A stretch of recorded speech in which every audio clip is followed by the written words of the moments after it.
Hello, Econ students. Since we don't meet this Thursday, I want to go ahead and just post a brief video for guidance for your readings for this week. But the only thing you really have to do this week is just do the quiz. But I want to give you some insight, at least to the chapters.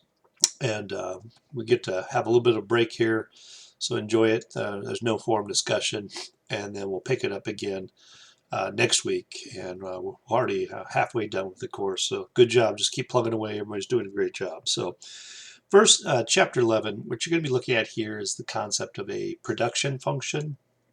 I may have used the example of a garden we begin in the beginning of this course. We think about all the independent variables that go into that garden, whether it's Miracle-Gro, water, sun, human capital, knowing how to plant the vegetables. But today it is so amazing how our economy has shifted to a service sector, and the dependency of technology and just how things are done today, so different than just even 20 years ago. So there'll be continued ways of how we will change how we deliver groceries. Someday it's probably we're going to have just grocery stores where there are more warehouses like they do in Europe, and they just deliver groceries as people just decide that they buy the same thing every week, so why not just put an application in and they deliver it to your house. So but with this, it's I do always find fascinating the way different things that are produced, whether they're goods or services. I like to watch those shows on televisions about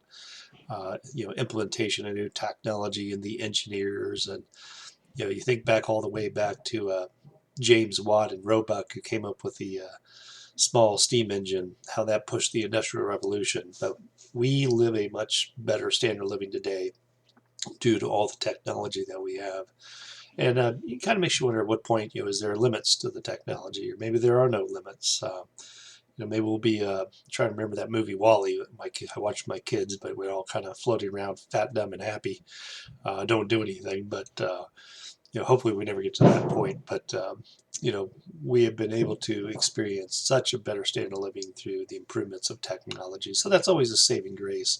It was the same thing with Robert Malthus and his worries about food in the 1700s and 1800s. The population was growing at this exponential rate, which it still is, but there was this concern that we couldn't keep up with enough food. But today's technology with the seeds, how we plant things, there's plenty of food to go around. So it's just the negative externalities that we have to worry about now. So in this chapter, you're also going to look at cost functions.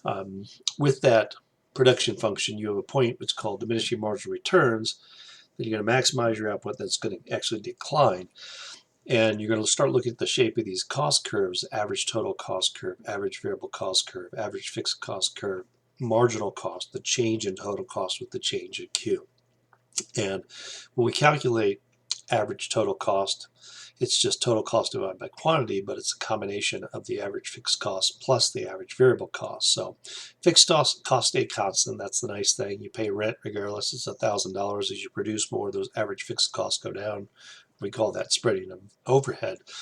But variable cost averages may decline, but at some point, because diminishing marginal returns kick in, they start going back up. And that's why we have these U-shaped cost curves that you're going to read about in your textbook. They're not linear in nature. So with the next chapter, chapter 16, you're going to get into more discussion about the marginal revenue product, the labor, the demand. The idea is essentially, you as workers, you should be trying to convince your employers of the value add. You're all working on different degrees. They're investing you, you're investing yourself. So the hopes would be that you're more productive, able to make better decisions, be better entrepreneurs, to understand the market.